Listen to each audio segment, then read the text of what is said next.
She's still breathing. The voice was soft, familiar. I couldn't open my eyes, but I was awake, aware, floating in the space between sleep and pain. The room smelled like antiseptic and artificial lavender. Machines ticked and hissed beside me. Something beeped in rhythm with my heart. I was supposed to be unconscious, resting, and I had been, until now. At first, their voices calmed me. My son, my daughter-in-law, hovering near my bed like a lifeline. I thought, they stayed, they're here, I'm not alone.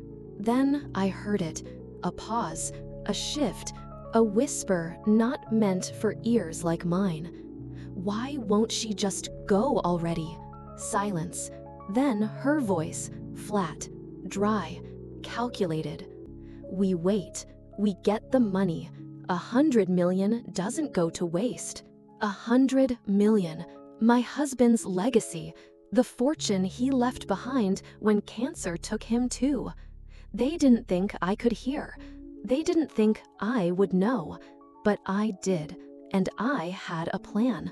If this story stayed with you, hit like, subscribe for the next part, and don't forget to comment where you're watching from. Someone out there might need to know they're not the only one listening in the dark. My name is Ellen Mitchell. I'm 60, born in Missouri, raised on casseroles and Catholic guilt. I married young, stayed married for 38 years to a man who loved quietly, which means he loved completely. Mark died 7 months ago. Pancreatic cancer. 12 weeks from diagnosis to silence. I stayed with him through every scan, every hospital meal, every whispered, "Don't let me die in here." He didn't. He died at home, in our bed, holding my hand like it still meant something, like we weren't already mourning the goodbye in his breath. After the funeral, everyone kept saying the same thing. At least he took care of you. As if grief had a balance sheet, as if $100 million could hug you through the night. Yes, Mark left me a fortune. His company, the land, the accounts, the trust, 100 million give or take. Not that I ever checked the final number. They said I was lucky, that I'd never have to worry again. But grief isn't interested in your bank account, and money doesn't keep your chest from caving in at 2 a.m. I didn't even spend it, not really. Paid for the funeral, donated to the hospice, kept the thermostat where he liked it, even though I was always cold. I stayed in the same house, sat in the same chair, waiting for him to walk back through the front door and say he forgot something. He never did. 3 weeks ago, I felt something, a tightness under my ribs, a soft weight pressing against my sternum like it was testing for weakness. I told myself it was sadness, that my body was finally registering what my mind couldn't say out loud. But it wasn't. It was cancer. Stage 2, invasive, operable, treatable if we move fast. That's what the doctor said, smiling gently over her glasses like it was a consolation prize. I nodded, took the brochure, booked the surgery. I didn't cry. Not then. I sat in my car afterward for 47 minutes, watching a leaf spiral across the windshield. I counted how many steps it took for the nurse to walk from the front desk to the elevator. That's how grief behaves when it doesn't have a scream to live in. It becomes numbers, patterns, stillness. That night, I called my son, Daniel. He picked up on the second ring. "Mom, everything okay?" I told him. I told him about the cancer, the surgery, the timeline. My voice didn't shake. I don't know if that made it more real or less. He got quiet. Then he said, Okay, we'll take care of everything. You don't worry about a thing." The next morning, he showed up with Amanda. Sunflowers, coffee, smiles like armor. Amanda kissed my cheek. Daniel knelt by my chair and said, "We've got you." And I believed him. They took over, said I shouldn't lift a finger, said I needed rest, said it like a lullaby with a blade stitched into the melody. They moved me into their guest room, rearranged my calendar, introduced me to their friend, a financial planner named Carter, who used the word liquidate too often. and smiled too hard. I was grateful. I was too tired not to be. Amanda brought me tea every night. Chamomile with honey, perfect temperature. She fluffed the pillows and said I was brave. Daniel started coming home earlier, sat with me while I flipped through photo albums. He asked about Dad, about their wedding, about the cabin we never finished in Montana. I thought maybe illness had given us something that life had taken. Hope is a dangerous sedative. The night before surgery, Amanda sat on the bed and said, "We'll handle the boring stuff. You just heal, okay?" And I smiled, because I needed to believe I wasn't alone in this. But in the quiet of the night, things whispered beneath the surface. I heard Daniel on the phone. "The paperwork's almost ready. We just need her to sign off." I told myself it was medical, legal, protective, but the pit in my stomach said otherwise. I started noticing Amanda watching the mail. She opened things before I could reach them, said it was just habit, said she was helping. My will disappeared from the drawer where I kept it. I asked about it. She said Daniel had it, just in case. Just in case.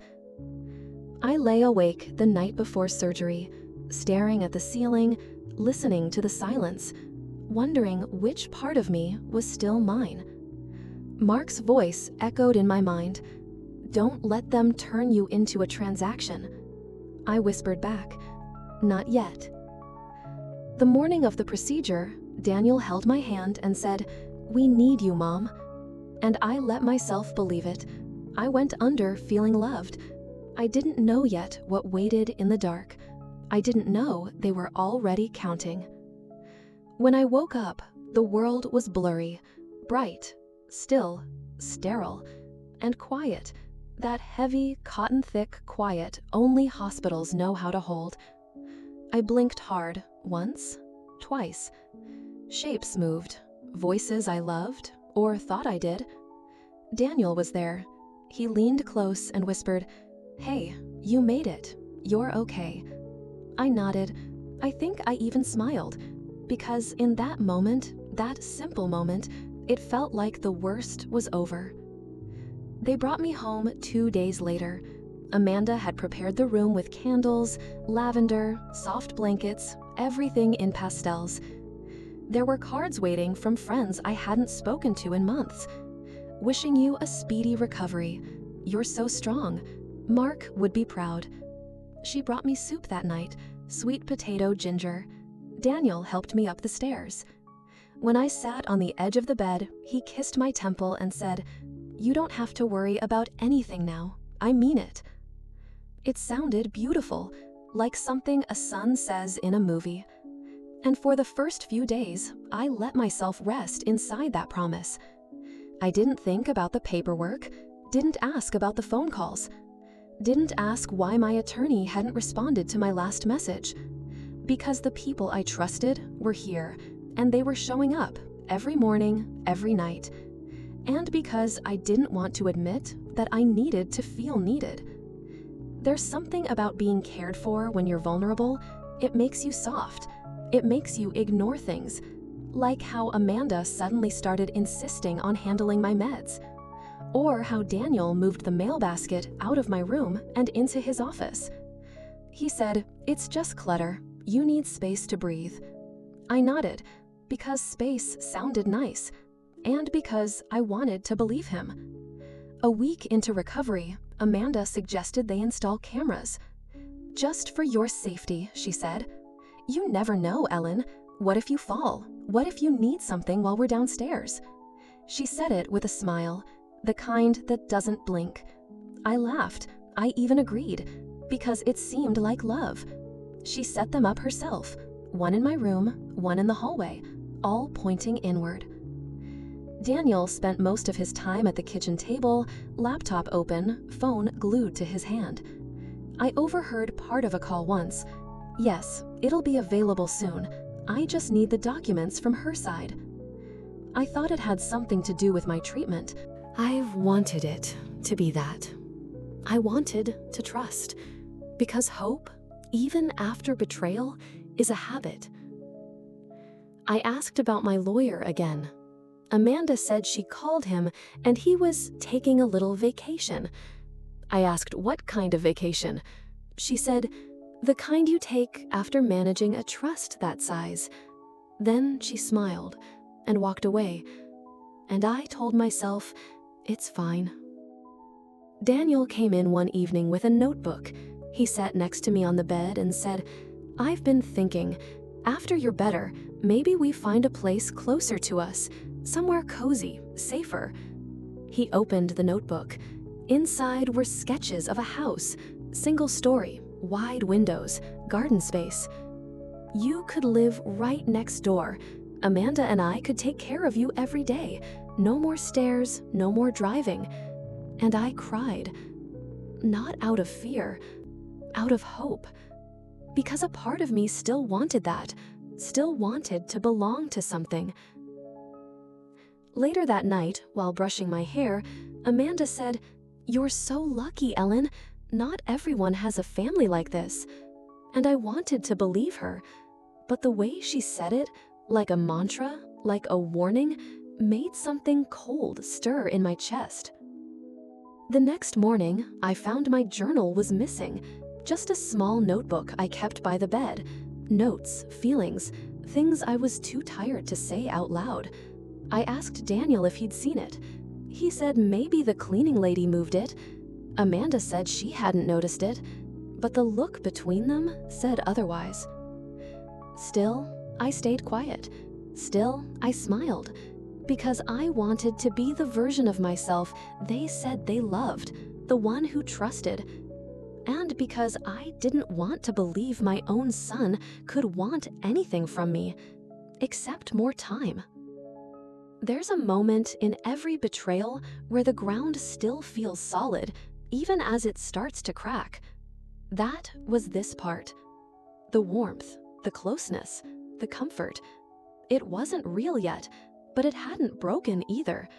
And I was still clinging to the story where I was just a mother being loved, not a ledger being read.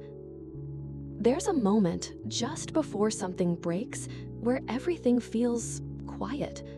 Not peaceful, just quiet. Like the stillness before a glass tips off a table. You know it's going to fall, but there's a second, maybe two, where it hovers.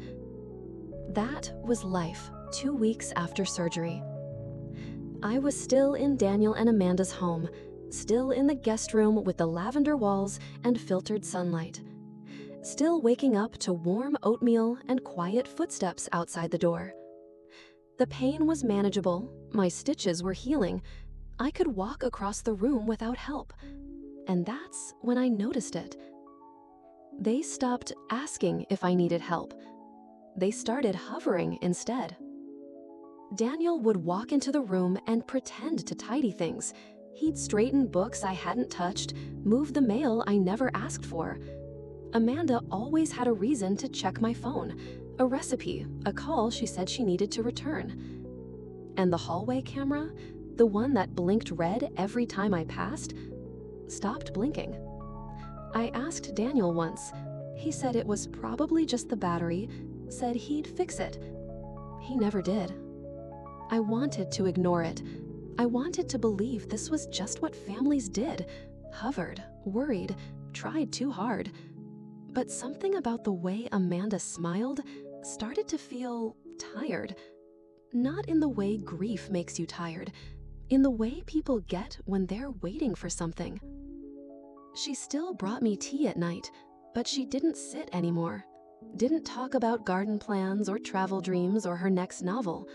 She dropped off the cup, smiled like she was checking a box, and left. I heard them whispering more, at night, in the kitchen, behind half-closed doors, on phone calls that ended the second I walked in. Sometimes I'd catch fragments. The account still hasn't cleared. What if she lives longer then? Just get her to sign. They stopped when I entered the room, every time. And every time, they smiled too quickly. One morning, I opened my laptop to check an email, and it wouldn't open. The password had changed. I asked Daniel. He said he'd updated all my logins for safety. Safety. That word started to taste sour in my mouth. That afternoon, I asked for my phone back. Amanda hesitated, just for a second, then handed it over with the charger already unplugged. Later, when I checked the call logs, 2 numbers had been deleted. One was my lawyer. I started writing on paper, small things, just to keep track. Little notes tucked into the sleeves of old books and behind drawers, because something was changing, and I didn't want to forget what I saw. They weren't cruel, not yet. They were still polite, still gentle, but it felt like I was living with 2 people playing a long game, and I hadn't been dealt any of the cards. One evening, I came out of my room and caught Amanda sitting at the kitchen table. She didn't hear me. She was staring at a spreadsheet, rows and rows of numbers. At the top, my name. When I cleared my throat, she jumped, closed the laptop too fast, knocked over her tea. She smiled, tight. Just sorting bills, you know how medical stuff piles up. I nodded, even smiled back, because that's what you do when you're being handled. You play the part until you're ready to stop. I started testing them. I asked to see my lawyer. Amanda said he was on vacation, again. I asked for a second opinion on my treatment plan. Daniel told me I was being paranoid. I asked where my birth certificate was, a harmless request, really. They both looked at each other. Then Daniel said, "Why would you need that now?" That night, I stared at the ceiling and counted the times Mark had warned me. Not in words, but in looks, in gestures. The way he made me memorize our bank passwords. The way he told me to never sign anything if my hands were shaking. People show their character when money's on the table, he used to say. I thought he was talking about strangers. There's a kind of grief that shows up when you're still alive, when you realize the people you raised may only love the version of you that dies quietly. But I wasn't ready to die, and I wasn't ready to hand over the pen, not yet. So I smiled. I thanked Amanda for the soup. I let Daniel walk me to the porch. I told them I was tired, that healing was making me foggy. I kept notes under my pillow. I watched their eyes more than their hands, because something was coming, and this time I wanted to be ready. There's a difference between a suspicion and a fracture. Suspicion is soft, quiet. It lets you pretend. Fractures are loud, even when no one speaks. You can smile, you can nod, you can say thank you over dinner, but the truth has already split the table in half. You feel it in the silence between words, in how they hold eye contact 1 second too long, in how you no longer ask questions, not because you trust them, but because you don't want to hear the answers. Mine came on a Thursday. It started with a receipt. Amanda had asked me to sign a package delivery form. Her hands were full, groceries, she said. The pen wasn't working, so she told me to grab another from the kitchen drawer. I opened the wrong one. I saw it immediately. A hotel receipt. Local, fancy, downtown. Same day as my surgery, same time I was being wheeled into recovery. It was printed and folded in half, but I recognized the name. The hotel Mark once surprised me with for our anniversary. They charged by the hour for valet. It wasn't the kind of place you accidentally stop by. Room 312, 2 nights, paid in full by Daniel. I stared at it for a long time.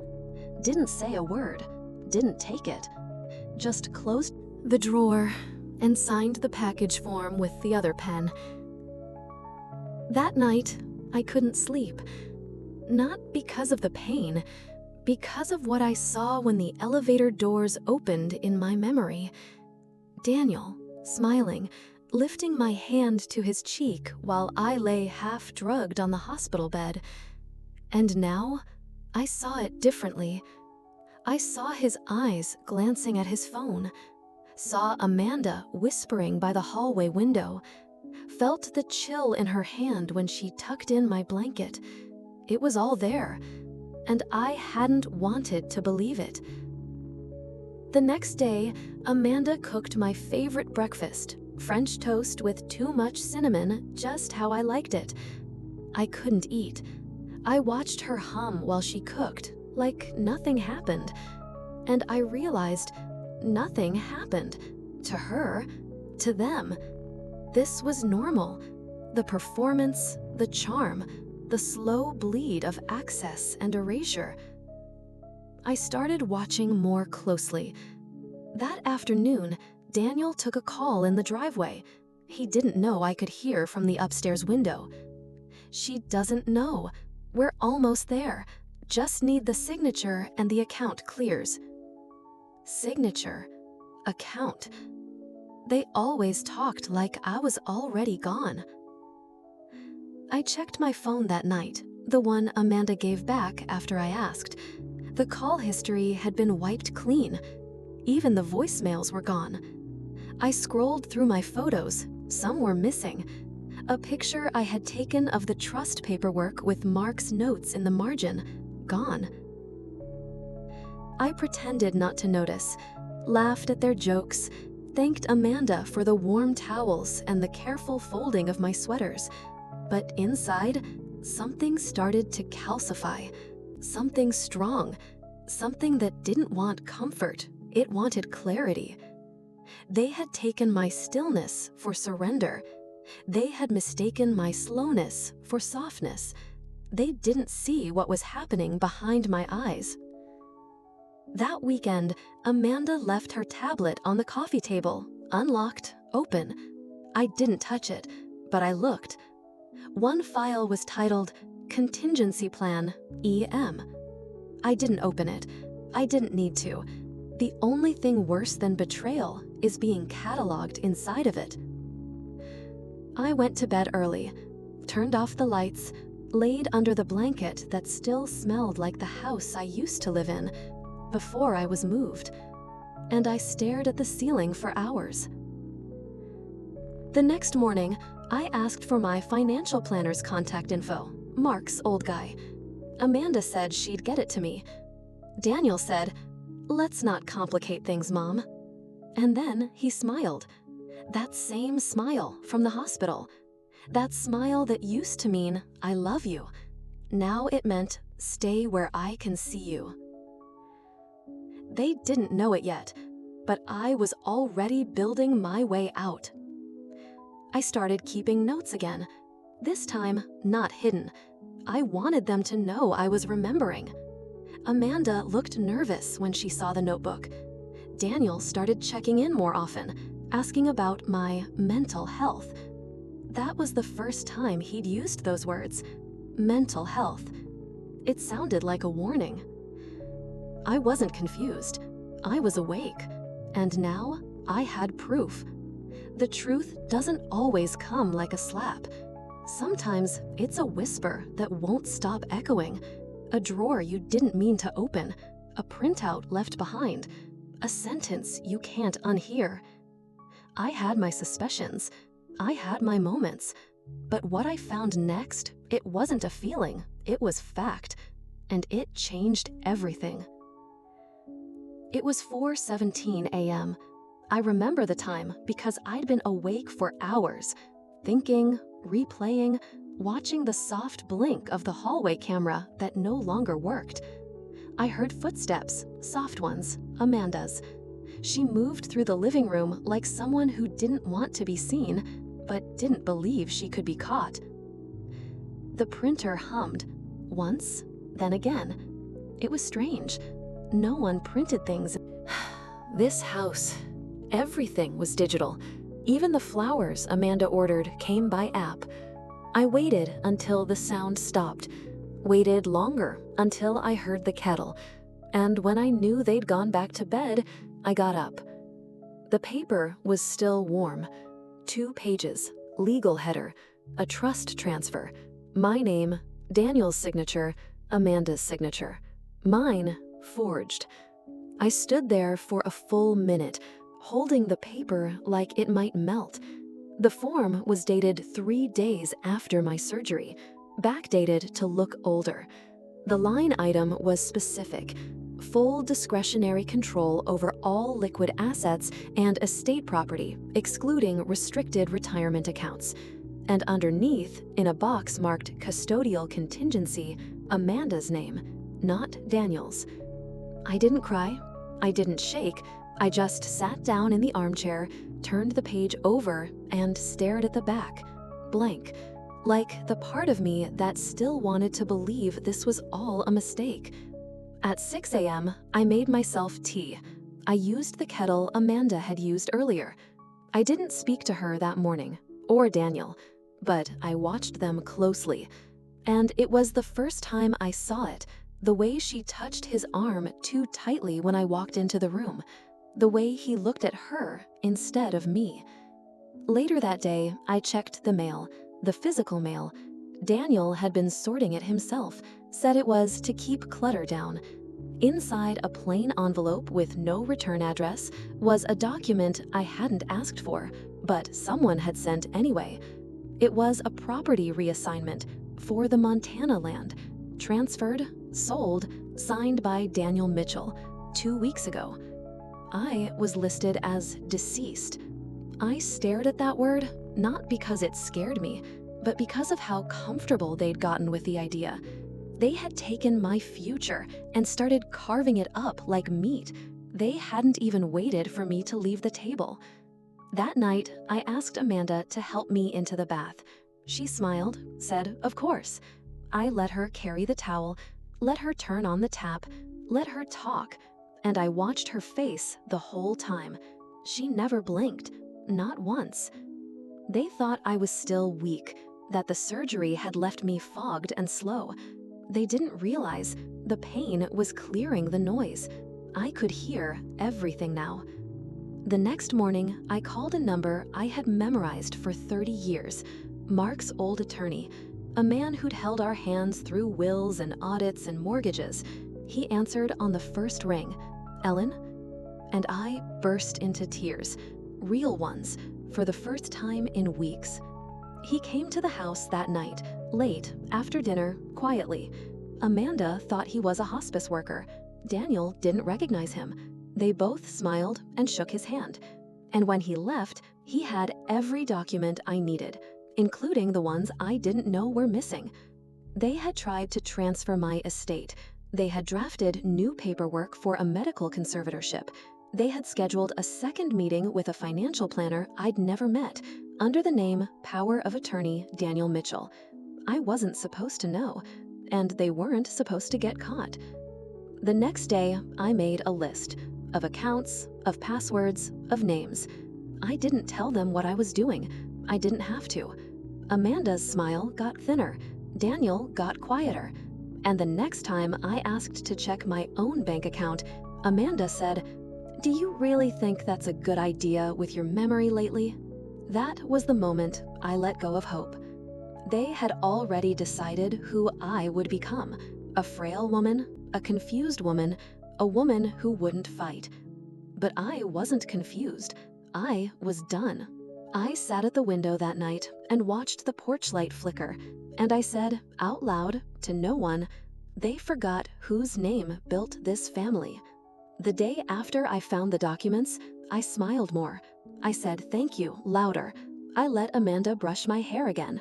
I laughed at Daniel's jokes about the news. I played the role they cast me in, fragile, forgetful, grateful. But inside, the lights were back on. Every step I took was chosen. They thought I was drifting. I was documenting. They thought I was recovering. I was preparing. They had written me out of the script, but I still knew how to hold the pen. That week, I started keeping a gratitude log. Amanda saw me writing in it every night. She even commented, "It's so good that you're finding peace again, Ellen." I nodded, because that's what you do when someone who betrayed you thinks they've gotten away with it. You let them think it longer. The notebook wasn't gratitude. It was evidence. Dates, times, phrases, receipts, passwords I recovered, screenshots of emails forwarded quietly to Mark's attorney. Every page was numbered, because someday someone might need to read it. Daniel asked me if I'd considered therapy.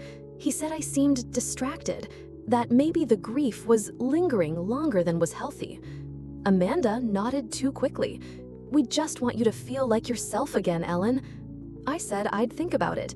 Then I Googled power of attorney revocation while they were at brunch. Amanda started suggesting I wear a smartwatch, said it was to track my sleep.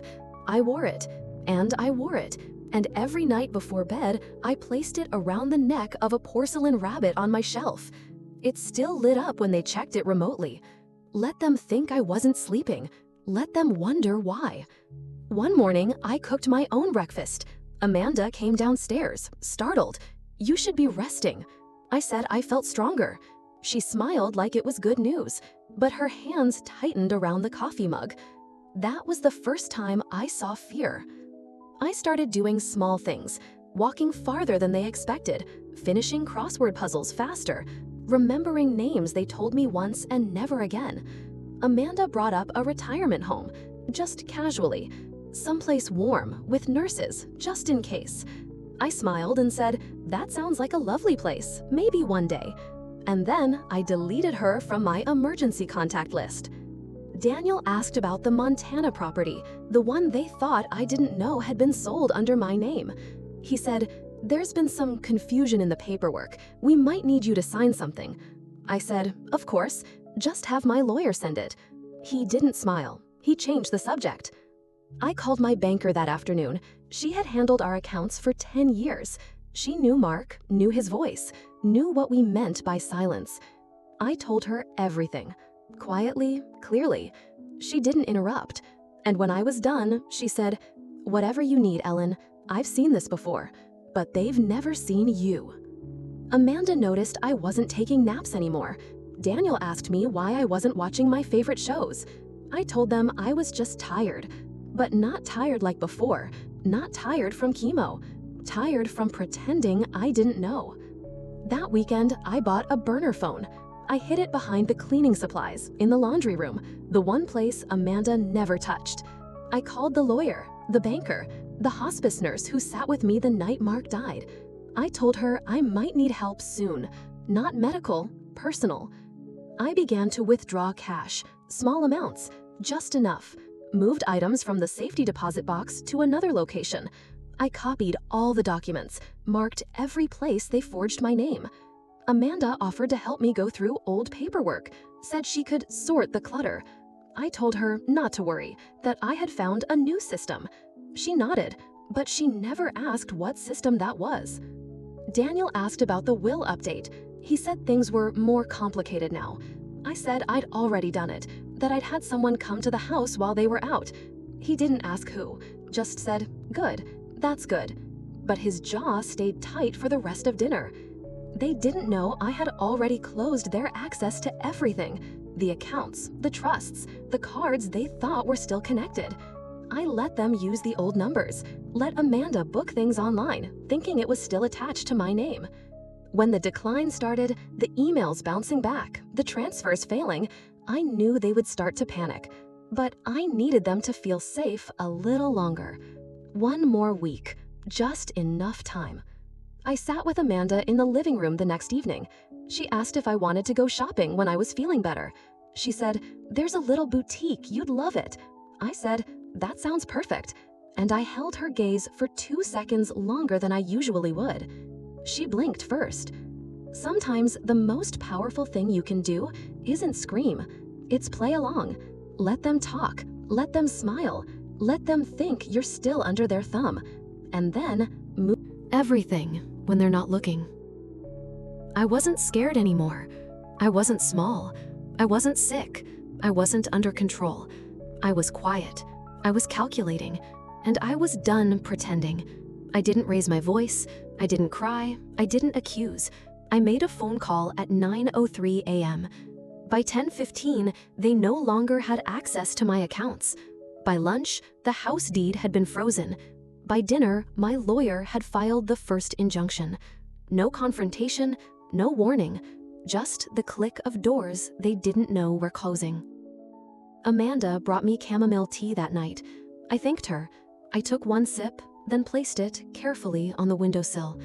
She looked tired. Not the kind of tired you get from caretaking, the kind that comes when you can feel something slipping. She asked if I was okay. I said, "Never better." She didn't smile. The next morning, I left early. I told Daniel I had a doctor's appointment. I didn't mention I'd arranged for a driver, a new phone, and a safety deposit box across town. Inside that box were copies of every forged document, screenshots, audio recordings, and my newly revised will. When I came home, Daniel was in my room. He said he was looking for the TV remote. I asked if he found it. He didn't answer. That afternoon, the lawyer arrived, not with papers, not with threats, just a quiet envelope, hand-delivered. Amanda accepted it, tried to smile, failed. Inside, a cease and desist, a temporary restraining order on all asset activity, an official notice revoking Daniel's power of attorney, and a letter from me. They didn't speak to me that night. They didn't have to. Their silence was louder than any scream. I moved into a short-term rental the next morning. 2 bedrooms, clean, uncluttered, quiet. The woman who owned the place gave me a set of fresh linens and said, "It's yours as long as you need." And I believed her, because she asked for nothing in return. That day, Daniel called. I didn't answer. He called again. Then he texted, "You're blowing this out of proportion." Then another, "This is about your memory, not betrayal." And finally, "You ungrateful old woman, after everything we did for you." I saved every message, every call, every voicemail. Evidence doesn't always come from strangers. Sometimes it comes straight from the mouths of the people you raised. Amanda didn't call, but her sister did. Said I was ruining the family, that I needed to forgive and let go, that money wasn't worth losing a son over. I said, "I didn't lose a son. He gave himself away." Then I hung up. The lawyer called me 2 days later, said Daniel had tried to access one of the frozen accounts. He'd been denied and flagged. Amanda had tried to contact the bank too, under my name. They used an old power of attorney, the one I burned the night before I left. They didn't know yet, but the investigation had already started, and the locks had already changed. I started eating again, sleeping better. I kept a new notebook, not for evidence, for myself. Each page held a truth I had ignored, a thing I had swallowed to keep the peace. I wasn't keeping peace anymore. The next Sunday, Daniel showed up at my rental, knocked twice, then tried the handle. I didn't answer. He waited 20 minutes outside, pacing, then left. That evening, I played music for the first time in months, Mark's old records, the ones that crackled. I poured a glass of wine, and when the phone rang again, I didn't flinch. You don't have to scream to start a war. Sometimes all you need is a signature, and the silence that follows it. It started with a letter, official, stamped, delivered to their door while they were eating breakfast. They thought the silence meant I was finished, but silence isn't the end. Sometimes it's the buildup before the doors fly open. The court date was set, the subpoenas were sent. Their names were no longer whispered. They were printed, signed, and scheduled. I didn't show up to the first hearing with drama. No press, no family, just me, my attorney, and a manila folder that had taken me months to build. Inside, the forged signatures, the financial records, the emails, the hotel receipt, and the transcript of the voicemail Daniel left me the day I froze his accounts. "You ungrateful old woman, after everything we did for you." The court clerk flinched when she read it. Daniel and Amanda walked in wearing matching navy. coordinated, as if professionalism could clean up theft. Amanda smiled at me, a small one, polite, like I was a fragile ant she barely remembered. I didn't smile back. The judge was younger than I expected, but his voice carried weight. He read through the file without glancing at anyone. He didn't need to. The words spoke loud enough. When Amanda's attorney stood up, she called this a miscommunication, said I was recovering from major surgery and may not recall giving consent. I said nothing. My lawyer opened the file, held up the signature from the trust transfer, then held up mine. The difference was undeniable. Even Amanda looked down. Daniel shifted in his chair. For the first time, he looked small, like a man who'd built a plan on top of quicksand. They claimed they never accessed the funds, that it was just precaution, that they only wanted to protect me. My attorney played the audio from the call Daniel made to the investment broker, the one where he said, "It's liquid soon. I just need the signature." The courtroom didn't gasp. It didn't need to. There was only the sound of the judge writing something down. Then he looked up. "Mrs. Mitchell, are you requesting full asset protection and legal restitution?" I stood. Steady, clear. I am. That was the only thing I said that day, and it was the only thing that needed saying. The judgment was quiet, a freeze on all accounts associated with Daniel and Amanda pending full investigation, a temporary injunction preventing them from contacting me directly, and a request for the family trust to be independently audited with criminal review. The press didn't pick it up. It wasn't dramatic enough. But Amanda's sister stopped posting vacation photos the next day, and Daniel deleted every picture of us from his page. The next morning, I sat on my new porch, the one that faced east, where the sun hit the fence in stripes like old piano keys. I drank coffee, real coffee, not the bitter kind Amanda used to brew, the kind Mark liked, French roast, 2 sugars, no apology. The phone rang once, then stopped. No voicemail. That was the last time Daniel tried. 3 weeks later, I got a letter from Amanda, no return address, just my name and a shaky pen. Inside, a single sentence. "We never meant to hurt you." I tore it in half, then again, then let it fall into the sink like dust. Meaning doesn't matter after theft, only choices do. The trust is back under my name. What's left of it, some of it's gone, siphoned slowly, invisibly, over months. But I have what matters now: control, clarity, space. A woman from the legal aid clinic reached out last week, said she'd heard my case through a colleague, asked if I wanted to share my story for their training. I said yes, because stories like this get buried too often, especially when the villain calls you mom. When I walked into the clinic, I saw a dozen younger women waiting. Some had bruises, some just had bags under their eyes and hands that wouldn't stop fidgeting. I sat down in front of them and said, "You don't have to raise your voice. You just have to know your value." One of them cried. So did I. There was no ceremony, no one clapped, no parade, no cake to mark the end of a war I never asked to fight. Just me and a quiet house with my name still mine. That was enough. Peace isn't loud. It doesn't need to be. Sometimes it's just the sound of your own breath, uninterrupted. I moved into a cottage near the coast, not far, just far enough. It has chipped paint on the back fence and a little wooden gate that creaks, not annoyingly, but like it remembers stories from before I got there. There's a window above the sink, the kind that lets in morning light and the smell of salt air when I leave it cracked.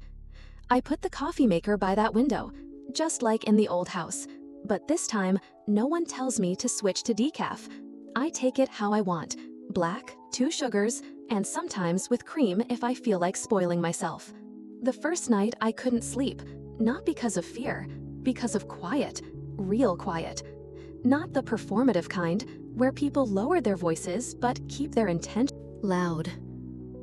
This quiet was mine and the wind. I wake up when I want to now. Sometimes early, sometimes not. There's no schedule. No list of medications laid out by someone with their own plan in mind. I know what I need, and that's more than I could say 6 months ago. There's a bookstore down the street, the kind that still smells like paper and has a bell that rings when the door opens. The owner's name is Janine. She's 68 and swears she's not one day over 50. She wears red lipstick with sweatpants. I like her. She asked me once what I used to do. I said, be a wife. Then I smiled and said, now I just am. She laughed, and I bought a poetry book about wildflowers. Not because I needed it, because I could.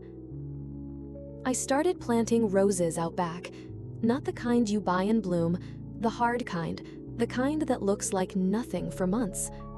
I don't need them to bloom tomorrow. I just need to put my hands in the dirt and know something's growing, something honest. I go to the beach on Tuesdays. I don't swim. I walk, shoes in hand. Sand cold at first, then warm, then cold again. There's a rhythm to the tide that feels like breathing. In, out, in, out. It reminds me I'm still here. I got a new phone, new number. Only 5 people have it. One of them is the hospice nurse, the one who held my hand when Mark died. She calls once a week. Sometimes we don't talk about anything. Sometimes we just sit on the phone in silence. That counts too. I kept one photo of Daniel, not because I miss him, because I want to remember. Memory isn't always pain. Sometimes it's proof of who I was, of what I survived, of what I will never allow again. People keep asking if I'm going to write a book. Maybe I will, but not yet. Right now, I'm more interested in living a chapter I don't need to revise. My doctor says the scans are stable. He used the word remission. I didn't cry. I nodded, thanked him, and bought a fresh journal on the way home. Not to write about cancer, to write about freedom. The kind that comes in sips of coffee, in ocean wind, in saying no without explaining. I don't check the mail every day now. It's never urgent. And when I do, it's mostly catalogs and coupons. The world went on, and so did I. Sometimes I sit on the porch and wonder if they think of me, if Daniel regrets it, if Amanda still tells the story her way. I don't care. That's not cold. It's honest. You can only carry what belongs to you, and none of this does anymore. I go by Ellen again, not Mom, not Mrs. Mitchell, just Ellen. It fits better now. This isn't for revenge. It's not even for closure. It's just the truth, my truth, spoken once, cleanly, then left behind. Because I don't need to be heard anymore. I just need to speak. People think pain always comes with noise, but real pain is quiet. It hides in the dishes you still wash, in the blankets you still fold for people who don't deserve your warmth. And healing? That's quiet too. It doesn't roar. It just stops needing permission. I used to believe family was sacred, that no matter what happened, blood would protect you. Now I know better. Family is not a shield. It's not a trophy. It's a choice. And some people forfeit it long before you cut the cord. To Daniel, if you ever hear this, I loved you more than I loved myself. I fed you when I was hungry, held you when I was broken, named you after my grandfather because I believed you'd carry something good into this world. You didn't, and I don't hate you for that. But I don't know you anymore. To Amanda, you had a choice. You could have been my daughter, not by blood, by kindness, by presence, by effort. You chose the shortcut. You chose greed wrapped in good manners. I saw through you, and I waited. And now you get silence. That's all you get. People ask if I'm angry. I'm not. Anger is fuel for a journey I already finished. I have nothing to prove, nothing left to fix, only peace to keep. I don't regret giving. I regret giving to the wrong hands. But I survived, and I still wake up to light on the floor, coffee on the stove, air that doesn't ask me to be smaller. That is victory. They took my money. They tried to take my name, but they never got my spirit, and they never will. This recording isn't for the court. It's not for the family. It's for me. A marker, a stone on the path, a reminder that I existed loudly, quietly, fully, even when no one was looking. I won't let their story end mine. I am still here. I am still moving. I am still free. So here it is, the final sentence. No dramatics, no epilogue, just truth. I'm not afraid of being alone anymore. I'm afraid of forgetting who I am, and now I never will again.